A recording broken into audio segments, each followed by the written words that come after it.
journée du livre russe. Pour commencer, vous êtes ici à la table ronde sur Gogol, l'éternel voyageur. Et nous avons eu la chance d'avoir autour de ce sujet trois excellents spécialistes. Donc, à ma droite, Georges Niva, professeur honoraire de l'Université de Genève. Alors, tous les trois publié énormément de choses et fait énormément de choses. Je vais signaler ce qui est directement lié à Gogol. Georges Niva est spécialiste en littérature et histoire des idées, auteur de nombreux essais, dont un qui s'appelle Vers la fin du mythe russe, essai sur la culture russe de Gogol à nos jours. Plus récemment, il a publié Les trois âges de la culture russe en 2015. Au centre, à ma gauche, Anne Colnefi-Focard, qui est traductrice, éditrice, spécialiste de littérature russe et qui a traduit Les âmes mortes, paru chez Verdier il y a quelques années. Et à côté d'elle, Michel Niqueux, professeur émérite de l'Université de Caen, spécialiste lui aussi en littérature et histoire des idées, qui a, entre autres nombreuses choses, édité les nouvelles complètes de Gogol chez Gallimard aux éditions Quarto, et qui est l'auteur également de nombreux articles sur Gogol dont on aura l'occasion de reparler. Alors Gogol... Non. Gogol, éternel voyageur, le thème pourrait surprendre. Le fait est que Gogol est quelqu'un qui a passé énormément de temps à l'étranger, à peu près 10 années de sa vie, avec des interruptions.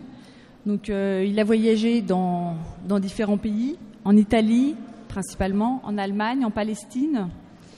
Et moi j'ai retenu, de ce que j'ai pu lire sur le sujet, cette phrase dans une lettre qu'il adresse à un ami en 1843. « Le voyage et les changements me sont nécessaires comme le pain quotidien. » Et donc j'aimerais poser à nos trois intervenants cette question. Où va Gogol en voyage et qu'est-ce qui l'anime? Qu'est-ce qui le pousse à partir? Qu'est-ce qu'il va chercher? Est-ce qu'il répond à un besoin, à une forme de tradition, le voyage d'apprentissage? Est-ce qu'il écrit pour nourrir des carnets de voyage? Je ne crois pas trop, mais qu'est-ce qu'il va chercher? Pourquoi a-t-il besoin du voyage pour se nourrir lui et pour nourrir son écriture? Est-ce que vous voulez répondre? Pourquoi Gogol part-il en voyage? Quel pays il visite et qu'est-ce qui le pousse à partir? Est-ce qu'il satisfait un besoin le voyage pour former la jeunesse, ou bien pourquoi il a besoin du voyage pour nourrir son écriture? Si vous prenez la liste des déplacements de Gogol à partir de juin 1936 et presque jusqu'à sa mort, c'est absolument stupéfiant. C'est-à-dire, on a l'impression qu'il est constamment dans une diligence, étant donné que les transports demandent du temps à l'époque.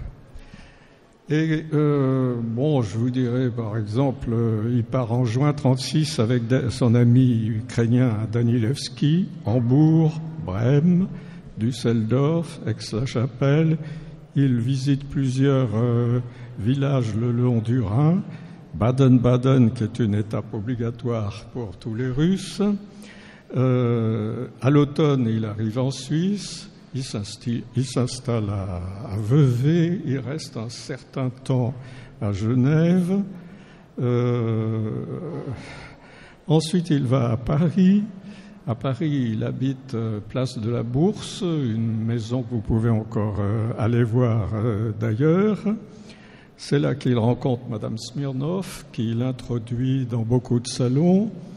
Il a commencé Les âmes mortes à Vevey, il va les continuer à Paris.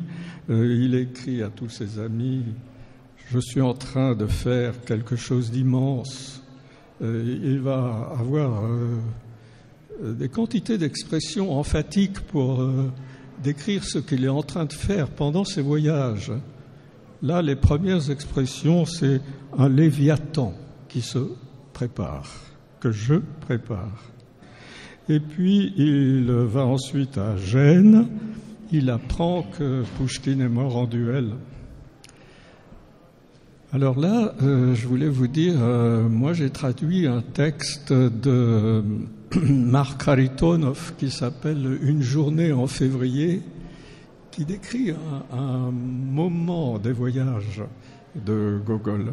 On est au carnaval pendant que Saint-Pétersbourg est en train de célébrer les obsèques de Pouchkine tué en duel par Georges Dantès. Et avec Danilevski, il se promène sur les boulevards de Paris. Il y a une foule énorme. Il perd Danilevski de vue dans cette foule. Il s'installe à un café bondé, mais où il y a un gros monsieur qui occupe une table et il y a une chaise de libre. Il lui dit « Est-ce que je peux ?» « Oui. » Et puis, au bout d'un moment, le gros monsieur se lève, se présente et dit « Gogol ». Et Gogol répond « Gogol ». Et nous sommes en face d'un dédoublement, les doubles, les masques. Pourquoi est-ce qu'il voyageait à ce point ? D'abord, je crois qu'il faut bien voir que c'est toujours des itinéraires d'une certaine société russe qui voyage à cette époque-là. On se retrouve. Ça ne veut pas du tout dire que l'on va rencontrer des habitants de Baden-Baden, de Hambourg ou de Lübeck. Non, on retrouve les Russes qu'il y a dans chacune de ces villes. On a des introductions, des cartes, des lettres de recommandation pour retrouver les Russes à tous ces endroits.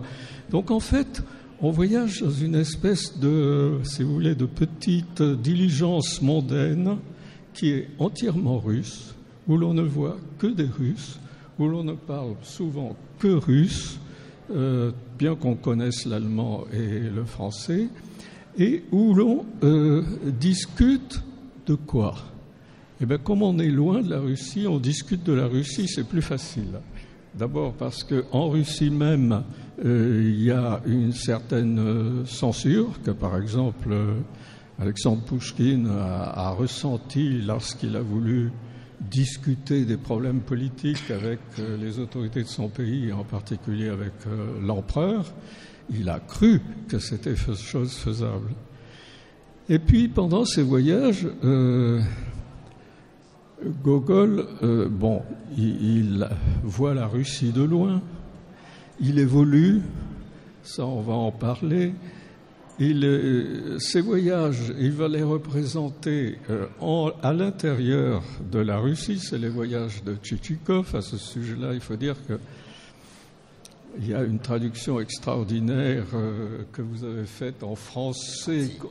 Disons que comme il y a des traductions de l'Évangile en français courant, il y a une traduction des âmes mortes en français courant, ce qui ne veut pas dire qu'elle soit facile à faire et qu'elle n'ait pas un vocabulaire magnifique, mais elle fait tomber, si vous voulez, d'un certain niveau, les traductions de messieurs Mongo ou autres.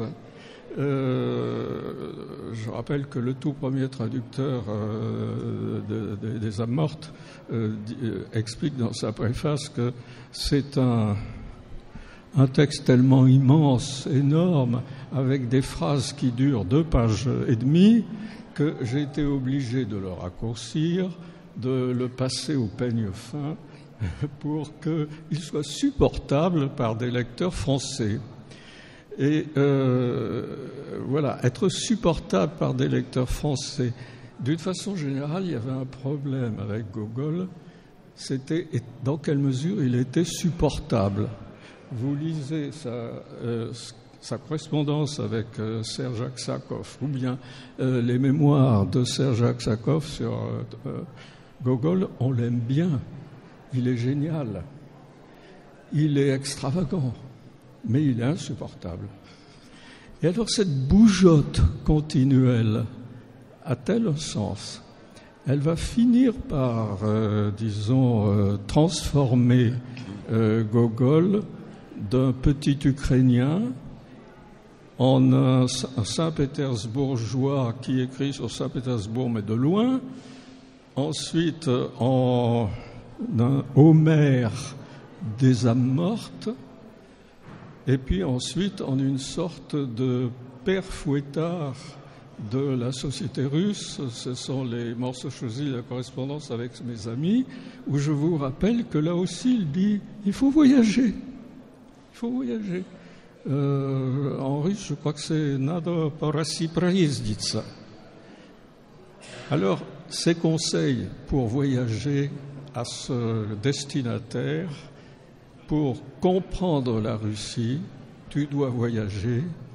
L'idéal, ce serait de mettre l'habit du moine, de prendre la sébile et de faire ce que tous les moines ont toujours fait à travers la Russie ancienne, c'est-à-dire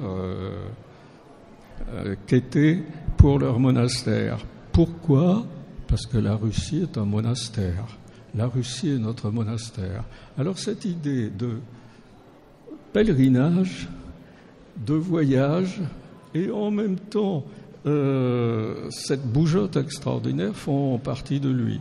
Et puis dernier mot, il y a quand même un voyage pèlerinage qui est le voyage pèlerinage fondamental pour les chrétiens russes depuis longtemps, le mont Athos, la Terre Sainte.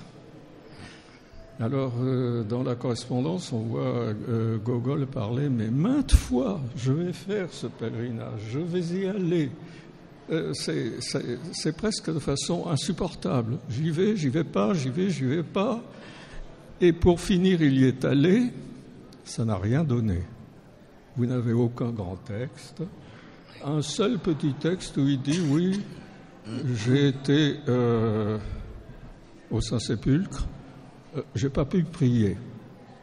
Voilà. À peu près tout ce qu'a donné le pèlerinage de Gogol. Donc, cet extraordinaire voyageur, c'est pas un voyageur qui veut découvrir les pays d'ailleurs, qui veut découvrir les gens d'ailleurs. Il veut se découvrir lui-même avant tout. C'est son pèlerinage. Oui, allez-y. C'est bon. Je ne sais pas si on entend bien. Non. Je rapproche. Voilà.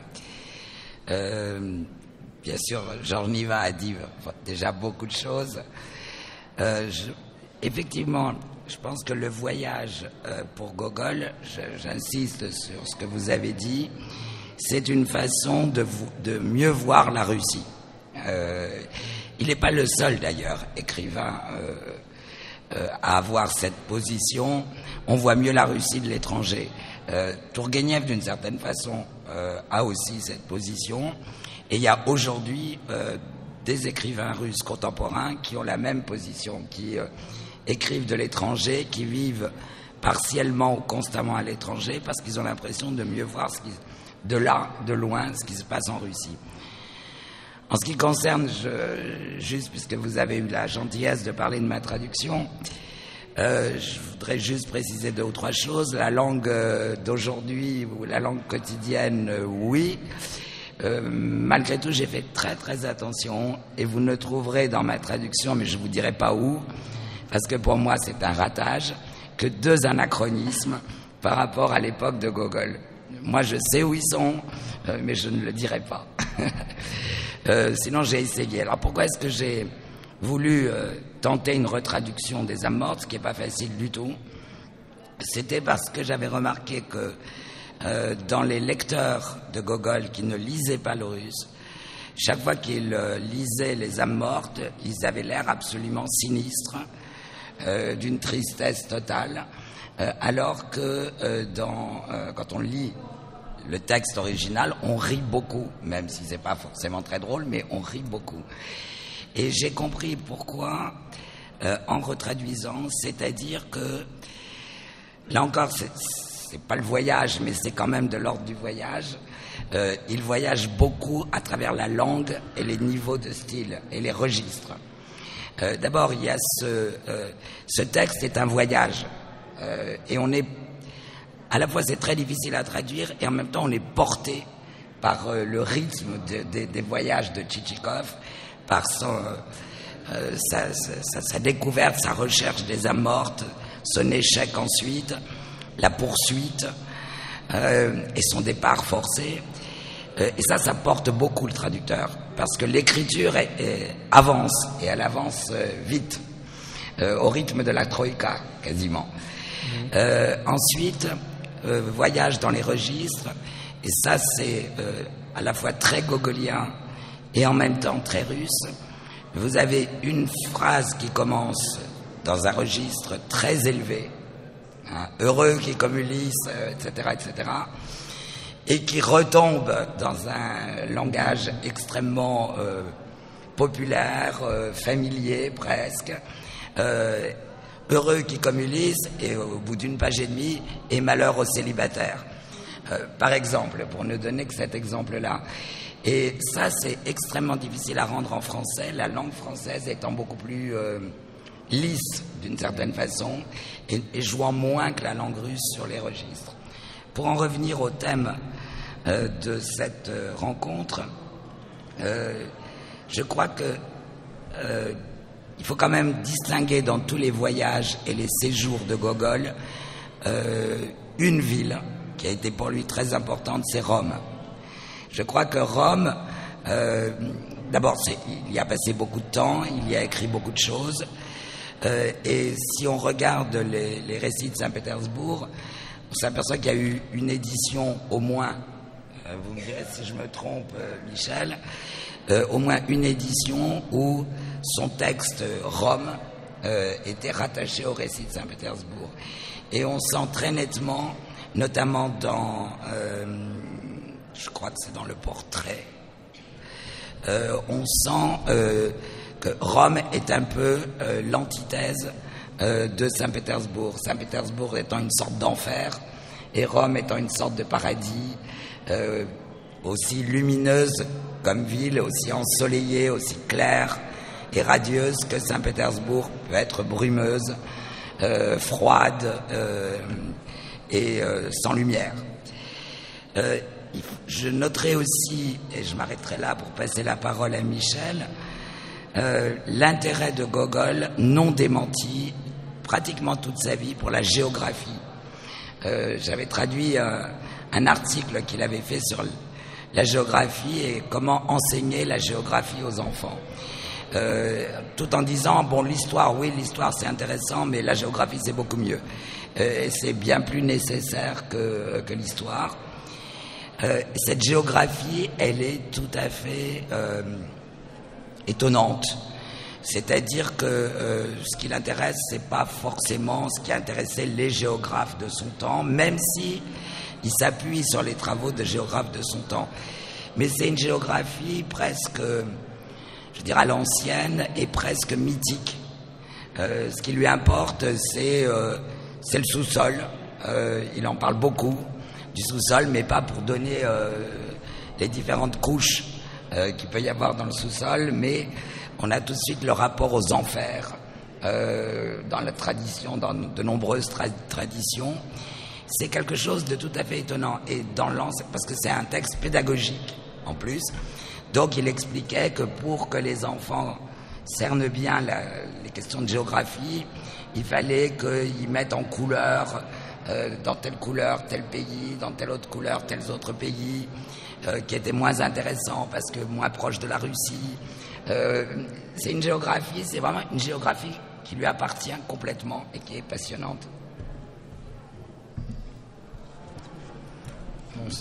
Si l'on met en chiffres la bougeotte de Gogol dont a parlé Georges Niva, on obtient Oui, parce que si l'on met en chiffres la bougeotte dont Georges Niva a parlé, on obtient les chiffres suivants. Après 7 ans passés à Saint-Pétersbourg, après ses études en Ukraine, avec une escapade à Lübeck, Gogol a passé en Italie environ 58 mois, en Allemagne, Belgique, Suisse, Autriche, Tchécoslovaquie, 44 mois, en France, 15 mois, surtout à Paris et à Nice, et en Ukraine, 22 mois. Donc au total, le Gogol adulte a peu vécu en Russie. Alors il y a pour cela des raisons diverses qui ont été évoquées. Je vais en illustrer 3 par des citations. La première, dont a déjà parlé Anne Koldefy, c'est le fait que Gogol a besoin de recul pour décrire la Russie. Il a besoin d'être éloigné de la Russie. Deuxièmement, Gogol se sent en meilleure santé quand il voyage. Et enfin, il y a un sens symbolique du voyage. Gogol est un homo viator, un homme en marche, et c'est la condition humaine que représentent les voyages de Gogol.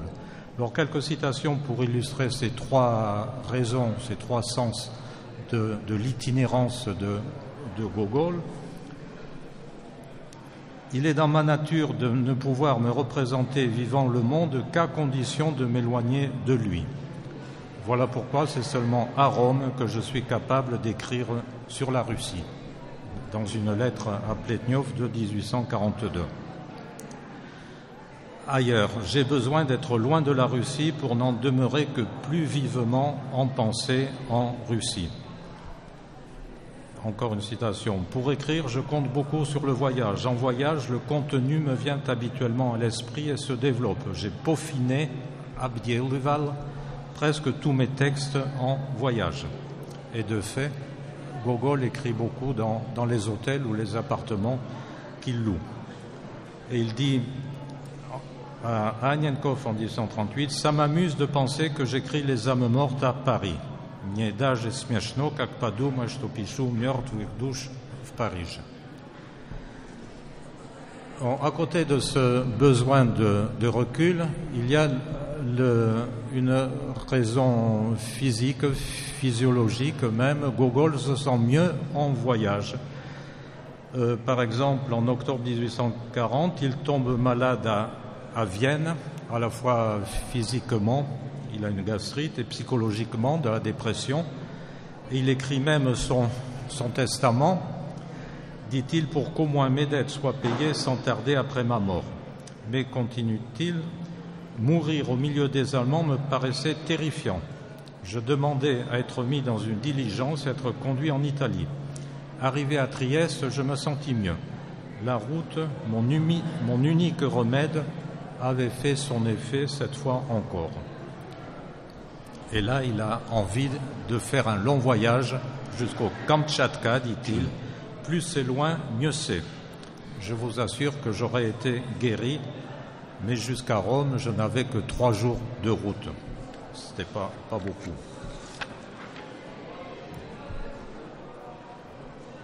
Encore une lettre à Joukovski de 1845, qui est « Gogol a quitté Francfort pour surmonter un état maladif et fébrile. La route m'a fait du bien, dit-il, mais à Paris, je suis de nouveau tout détraqué. Rasklils. » Et en mars 1945, il écrit la même chose à 4 correspondants différents. Bien que le temps ne fût pas très enviable, la route m'a apparemment ravigoté. Pas de crépile. Pendant le trajet de Paris à Francfort, je me suis de nouveau senti bien, mais une fois arrivé, de nouveau mal. Bon, je saute des citations, elles disent toutes la même chose. En voyage, Gogol est ravigoté. Il me faut me trimballer. Нужно протаскаться и проездиться. Ces voyages sont certes souvent liés à des cures thermales en Allemagne, Baden-Baden, en Autriche, Bad Gastein, près de Salzbourg, en Tchécoslovaquie, Marienbad. Il prend des bains de mer à Ostende. Mais Gogol ne néglige pas l'aspect touristique de ces voyages, surtout au début. Il donne des descriptions assez pittoresques des villes dans lesquelles il s'arrête. Et puis aussi, il faut dire qu'il fréquente beaucoup d'amis ou de connaissances russes dans les villes allemandes ou italiennes. Mais avec le temps, les voyages sont plus difficiles à surmonter, à supporter. Par exemple, en mars 1951, un an avant sa mort, il a mis 1 semaine pour aller de son domaine de Vassilievka en Ukraine à Odessa. Une pluie battante m'a accompagné pendant tout le trajet. La route a été insupportable. Je me suis traîné pendant exactement 1 semaine, retenant d'une main la portière de la voiture qui avait gonflé et de l'autre la capote que le vent détachait.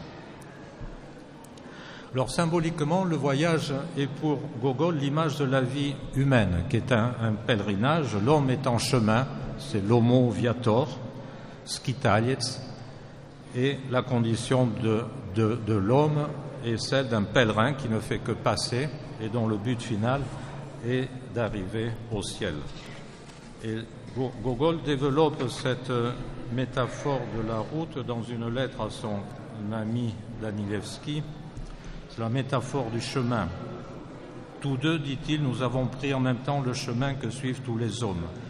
Des deux côtés de cette route, il y a beaucoup de vues magnifiques, et toi comme moi, nous savions en jouir et ressentir leur beauté, mais par grâce divine, il m'a été donné de percevoir plutôt que tout cela n'est pas à même de satisfaire complètement les hommes, que les vues de côté ne sont pas un but et que la route doit immanquablement mener quelque part.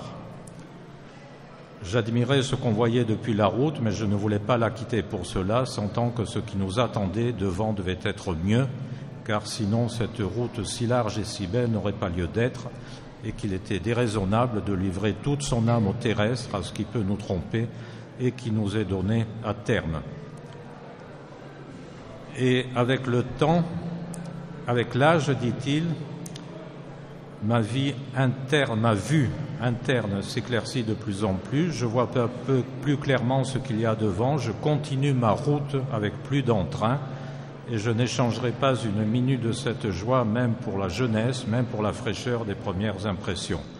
Et, écrit-il à la fin de la lettre, au terme de cette route, il y a Dieu. Et c'est pour ça que Gogol se rend en 1848 à Jérusalem par la mer via Malte. Il aura le mal de mer, mais son âme restera sèche et il reviendra en Russie via Constantinople, Odessa. Alors on peut parler d'un itinéraire ou d'un imaginaire géo-spirituel. Anne Koldefy a bien parlé de la place éminemment importante et symbolique de Rome. Mais la première opposition, c'est Rome et Paris. Paris, c'est le chaos, la dissonance, le morcellement, le désordre des toits, je cite, l'entassement inarchitectural, la sarabande des enseignes, le babil léger de créatures féminines vaporeuses, et la légèreté, la transparence chez Gogol, c'est toujours le règne du diable, l'insignifiance existentielle. Donc à Paris, c'est le règne de la mode, le vide des cœurs sous un étalage d'esprit, tandis qu'à Rome règne l'harmonie, l'accord, la majesté, le goût esthétique, la démarche assurée des femmes italiennes, leur parler sonore. Donc d'un côté le paraître, de l'autre l'être. Et cette opposition Rome-Paris recoupe l'opposition Saint-Pétersbourg-Kiev, la Russie du Nord, plate, froide, brumeuse et bureaucratique, et l'Ukraine natale de Gogol. Et c'est pour ça que l'Italie, Rome en particulier, mais l'Italie est véritablement un paradis terrestre pour Gogol. Il écrit « J'ai vu à Rome, j'ai vu la patrie de mon âme, où mon âme vivait avant moi, avant que je ne vienne au monde. L'Italie est mienne. Je suis né ici, la Russie, Pétersbourg, les neiges, les gredins, le ministère, la chair, le théâtre. Tout cela n'était qu'un songe. Je me suis réveillé ici. » Mais enfin, même à Rome, Gogol n'y reste pas plus de quelques mois. Tous les voyages qu'il a faits le montrent. Donc l'opposition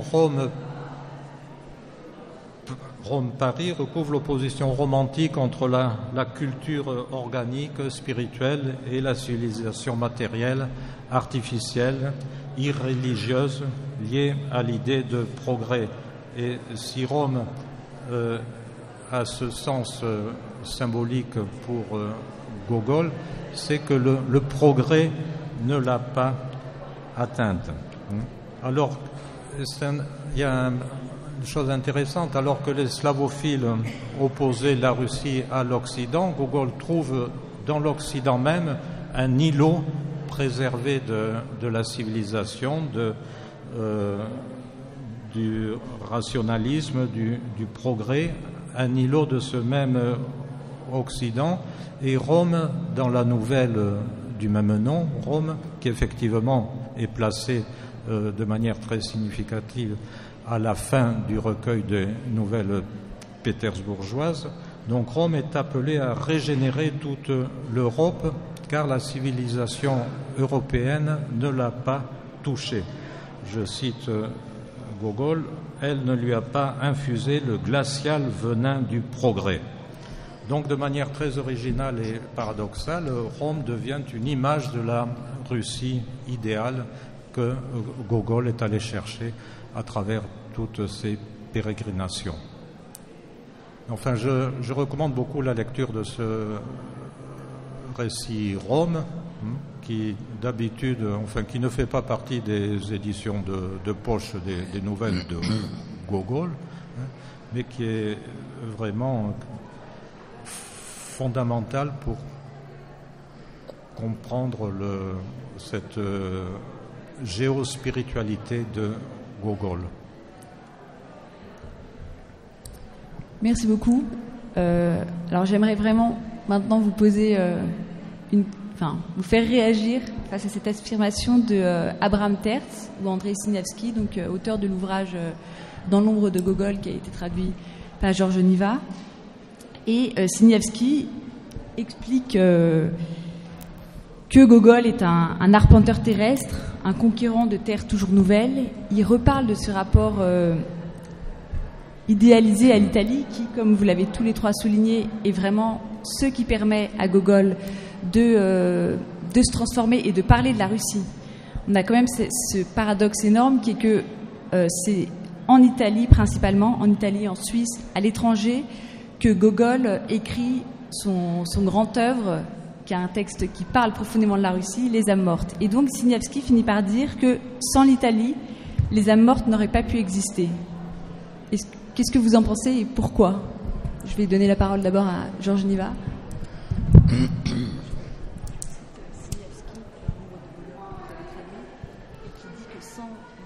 Sans l'Italie, les âmes mortes n'auraient jamais existé. Est-ce que vous êtes d'accord ? Vous savez, j'ai traduit un des 3 textes que Andrei Siniavski a rapportés du Goulag. Étant au Goulag, il écrivait des lettres à son épouse, de longues lettres qui passaient la censure parce que la censure n'y voyait rien de répréhensible.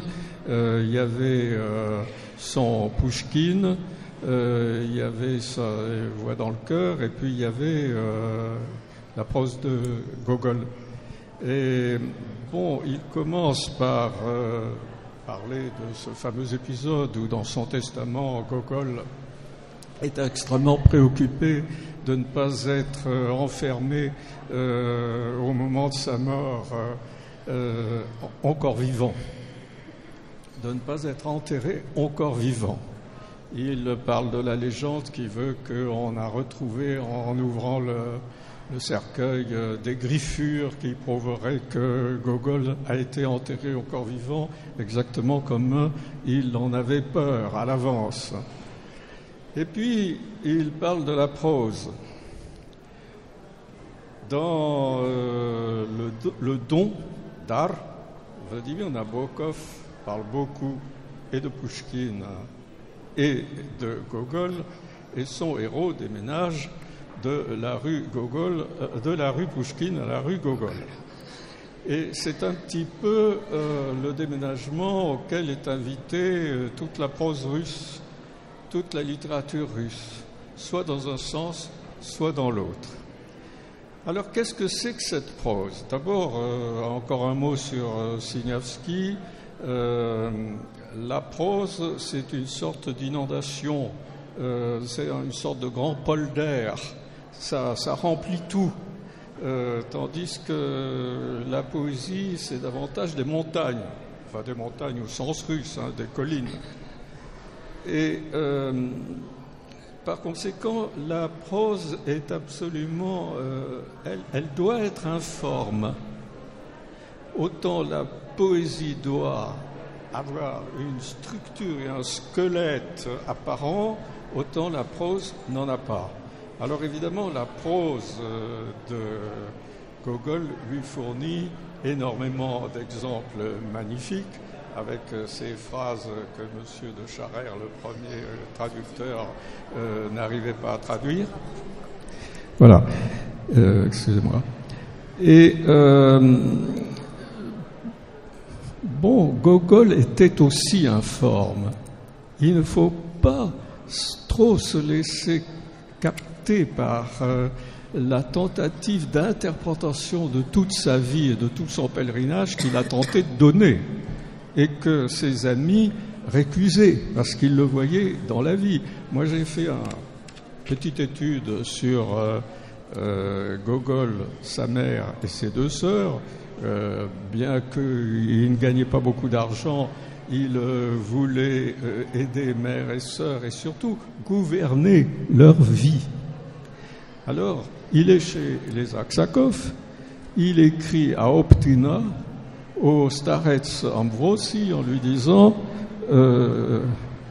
Honoré père, est-ce que je dois aller à Vassilievka voir ma mère, mes sœurs, pour m'occuper d'elles? Et Ambrosi lui répond, mais oui, bien sûr, c'est un devoir filial. Lettre suivante, oui, mais je suis tellement occupé par la prose et tout ce que je fais ici que je me demande si je peux aller à Vassilievka. Lettre suivante, du starets. Écoute mon cher fils, alors n'y va pas, je crois qu'il vaut mieux que tu restes. Et ça continue comme ça, il y a environ 10 lettres. Ensuite, il commence le chemin, il va à Optina, il arrive là, et il va voir Ambrosi, et c'est toujours la même chose. Il lui demande, est-ce que je dois aller voir ma sœur et ma mère? Vas-y. Et il revient le lendemain, oui, mais je crois que pour le repos de mon âme, il vaudrait mieux que je reste ici. Reste avec nous. Bref. Inutile de vous dire que l'irénique Ambrosi a fini par être légèrement irrité par cette bougeotte qui n'était pas seulement physique, géographique, qui était une bougeotte de son être lui-même. Qu'est-ce qu'il était? Il dit à un moment donné, je suis un porte-manteau. Vous pouvez me mettre ce que vous voulez sur moi. Je suis un porte-manteau, comme Tchitchikov est un porte-manteau. Comme les héros de la deuxième partie sont des porte-manteaux. Alors d'un côté, vous avez effectivement une sorte d'Iliade, avec, comme a dit Anne tout à l'heure, ces phrases qui commencent de façon homérique et qui vont se terminer de façon très prosaïque. Mais d'un autre côté, il est aussi complètement informe. Alors bien sûr, il trouve plus ou moins à Rome des morceaux auxquels s'accrocher. Peut-être il pourrait devenir catholique, par exemple, sous l'influence de la princesse Zénaïde Volkonsky. Et puis il y avait quand même un certain nombre d'aristocrates russes qui se convertissaient au catholicisme. Donc Aksakov et tous les slavophiles sont inquiets. Est-ce qu'il ne va pas passer avec armes et bagages de l'autre côté? Non, ça ne va pas se faire comme ça. Il a son grand ami, le peintre Ivanov. Alors, Ivanov, c'est un autre cas, mais c'est un cas un peu semblable. Il est constamment à Rome pendant 20 ans. Il écrit l'apparition du Christ au peuple. Maintenant, allez voir l'apparition du Christ au peuple et essayez de deviner ce qu'il peut y avoir de la Russie lointaine dans ce tableau. Il n'y a strictement rien. Sauf que il y a un garçon demi-nu dans un coin qui a véritablement la tête de Gogol. Bon, alors là, je ne vais pas vous répéter les interprétations du défunt professeur Karlinski, professeur à Stanford. Donc, vous voyez, ce côté informe de Gogol se manifeste également dans le voyage interprétatif de ses propres œuvres. Regardez le Réviseur, la sortie du théâtre, les 2 ou 3 textes qu'il écrit sur le Réviseur, à savoir on m'interprète mal. On a complètement oublié que ce n'est pas uniquement pour faire rire. Et le grand acteur Shchepkin, non, je n'en veux pas.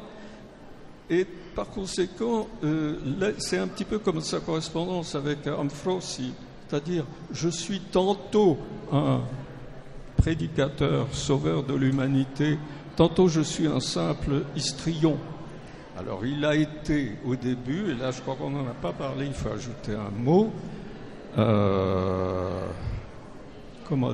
dans son œuvre ukrainienne, qui est écrite en russe, avec beaucoup d'ukrainisme, qui ont fait que les premiers critiques, en chœur, disaient il ne sait pas écrire le russe. Bon, eh bien, prenez Vie et d'autres récits. Vous avez énormément de voyages imaginaires. Ce sont des voyages fantastiques, des voyages baroques. Et d'ailleurs, ce côté-là de Gogol, c'est celui qui a une descendance, pour autant que je m'y connaisse, dans la prose ukrainienne d'aujourd'hui. Avec, disons, Vie, il est complètement captif, ce héros. Il est captif, il est dans l'église, il a autour de lui le démon. Et il représente en partie Gogol, qui se voit souvent entouré par le démon. L'interprétation de sa propre œuvre fait partie d'une sorte de... Également, moi j'emploie le mot de bougeotte, je m'en excuse, il est peut-être un petit peu péjoratif, mais disons de l'habilité ou de malléabilité. Un des premiers textes que j'ai écrit, dont je suis encore content sur Gogol, c'est Une ville de Liège, c'est-à-dire sa ville de Saint-Pétersbourg est une ville en Liège, où elle n'a pas de poids. Et c'est ce qu'a magnifiquement représenté quelqu'un que j'aime beaucoup, Alexandre Alexeïev. Alexandre Alexeïev a beaucoup illustré Gogol. Il a illustré, par exemple, les récits d'un fou. C'est extraordinaire. Vous avez le fou qui voyage comme ça en lévitation au-dessus de la carte d'Espagne, puisqu'il est le roi d'Espagne, avec les fenêtres des vasistas de Saint-Pétersbourg, et vous avez encore là un voyage de Gogol en lévitation au-dessus de l'Espagne. Donc, je pense qu'à tous égards, cette impossibilité de se fixer qu'avait Gogol est importante. Maintenant, utilité du voyage, quand même. Songeons à d'autres voyageurs européens que les Russes, je ne sais pas, songeons à Chateaubriand. Chateaubriand, comme Tocqueville, il va en Amérique. Plusieurs des personnages de Dostoïevski sont allés en Amérique ou rêvent d'aller en Amérique. Bon, ça n'a pas effleuré l'idée de Gogol. Il voyage dans cette espèce de calèche russe qui va d'une ville russe d'Europe à une autre ville russe d'Europe. Vous ne trouvez pas chez lui l'équivalent des voyages en Amérique, des Natchez, de ces descriptions magnifiques de l'Amérique qui ont été faites par Chateaubriand. Et vous trouvez encore moins, évidemment, les déductions politiques faites par Tocqueville de son voyage en Amérique, de la démocratie en Amérique, déduction dont je vous rappelle que Pouchkine a rendu compte parce qu'il a eu le temps de lire le premier tome de Tocqueville. Ça l'a énormément intéressé. Ça n'intéresse pas Gogol. Ça n'entre pas dans ce voyage. Son voyage, c'est vraiment plutôt le voyage de vie.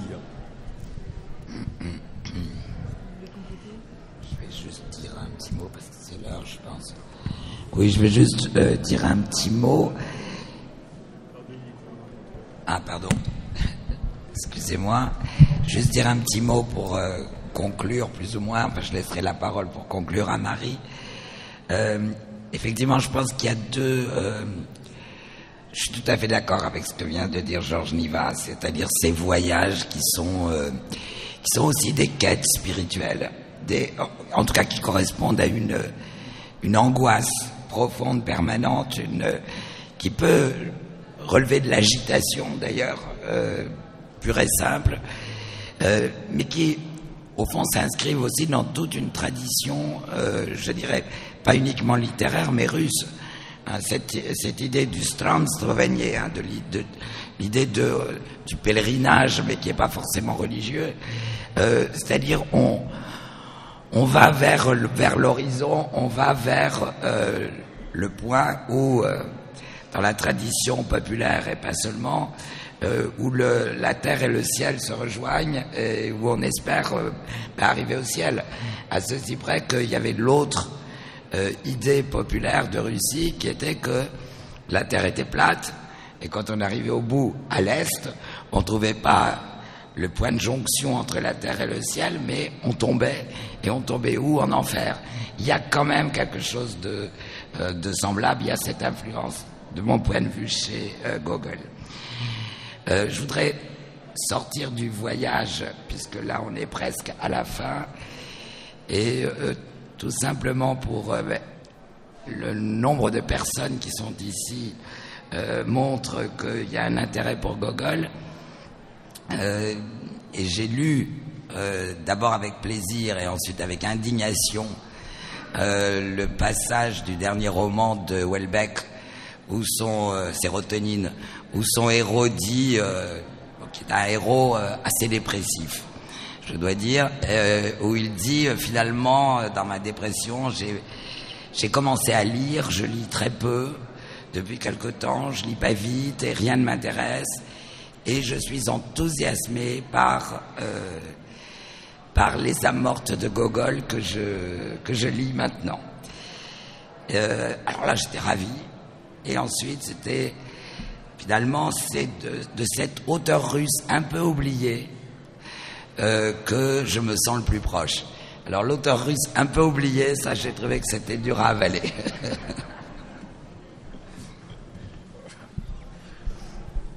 Bon. Je crois qu'on peut retenir cette belle expression du voyage comme lieu, horizon possible où la terre et le ciel se rejoignent. Ce voyage comme cette bougeotte, j'ai bien aimé le terme de Georges Niva, cette bougeotte qui anime en permanence Gogol et qui le meut, et en même temps il y a quelque chose d'effréné aussi dans cette course, quelque chose d'effréné qu'on retrouvera dans l'écriture. Je crois que c'est un des éléments qu'on peut retenir de vraiment intéressant. Est-ce que, pour finir, il y aurait une question dans la salle à adresser à nos intervenants?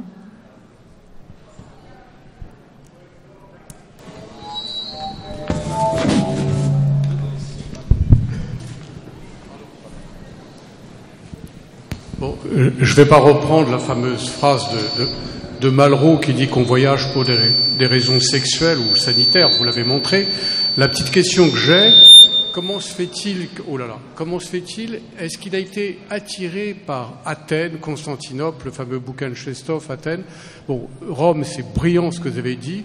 Comment se fait-il qu'il n'a pas été attiré vers la Grèce antique, l'Orient? Est-ce qu'il a envisagé, c'était pas possible? Ou est-ce que c'est vraiment une question hors sujet pour vous? Parce que Rome, on le voit très bien, le parallèle nord-sud, mais il y a quand même toute cette... Le parallèle Athènes-Jérusalem a été fait, vous savez ça que quoi, par la philosophie russe. Alors est-ce que vous avez une petite réponse là-dessus, rapide, éventuellement? Bon, difficile de vous répondre, mais disons que, voilà, lorsqu'il fait les voyages, les vrais pèlerinages, les pèlerinages que font les pèlerins russes depuis le XVe siècle, ça ne donne rien. C'est-à-dire, il est bon pour imaginer un pèlerinage, il n'est pas du tout bon pour faire ce pèlerinage et en tirer, disons, la pacification intérieure qu'en tire normalement celui qui est allé à pied au monastère russe de la Sainte Montagne, qui est allé ensuite en prenant la mer avec pas mal de risques en Terre Sainte et à Jérusalem, et qui revient, enfin un voyage qui nécessite environ 6 mois. Il le fait, mais ça ne donne rien. Et ça fait partie du fait qu'il est, malgré tout, extrêmement malléable, mais à l'intérieur de limites qui font que ce n'est... Bon, lorsqu'il jette les âmes mortes dans le feu, hein, une scène que tous les écoliers russes, soviétiques, tout le monde sait... on peut ne pas connaître Gogol, mais on connaît le tableau, voilà, où il jette dans le feu les âmes mortes. Bon, il n'a pas jeté toutes les âmes mortes, il reste des morceaux des âmes mortes. Ses amis ont essayé d'en sauver, mais néanmoins, il jette ça dans le feu. Alors, c'est quoi ? C'est un geste qui signifie qu'il a de la difficulté à être en lui-même. Il est bien hors de lui-même. C'est ce qui explique, à mon avis, cette prédilection pour le voyage. Dans le voyage, je suis hors de moi, hors de mon enveloppe corporelle, hors de mes habitudes. Alors, ce qui nous semble quand même un petit peu difficile, tout à l'heure Michel a fait le décompte de tous ces séjours hors de Russie, bon, c'est des séjours complètement inconfortables. Il y a quelques étapes qui sont davantage confortables, mais dans l'ensemble, c'est très inconfortable. C'est pas du tout un idéal de vie. Eh bien, ça lui plaît parce que ça le met hors de lui. Peut-être ça le délivre de l'angoisse dont parlait Anne Coldefi tout à l'heure, qui est certainement quelque part en lui au moment où il jette dans le feu ses âmes mortes, sur les injonctions du père Konstantinovski. Bon, alors ça, nous sommes dans un débat de l'intelligentsia russe, à savoir l'obscurantisme orthodoxe a détruit ce que nous avions de meilleur dans notre littérature. Chacun reste juge. Je pense que même sans le père Konstantinovski, il aurait jeté les âmes mortes. Et que de toute façon, cette deuxième partie, les âmes mortes, avec cette espèce d'utopie où tout va bien, où tout est rangé, l'anglophilie, etc., on sent bien que c'est autre chose que les âmes mortes. Que les âmes mortes ne sont plus là pour... Maintenant, ceci dit, rappelez-vous aussi les réactions de la censure russe. Ils n'ont pas lu beaucoup les âmes mortes, hein, ils sont arrêtés au titre et aux 3 premières pages. Les âmes mortes, c'est impossible. Les âmes sont immortelles, elles ne peuvent pas être mortes. Merci beaucoup, merci à Michel Niqueux, à Georges Niva, à Anne Coldefi. On va s'arrêter là pour laisser la place à la prochaine rencontre, donc une rencontre avec Boris Akounine animée par Yves Gauthier. Et merci à vous d'être venus si nombreux.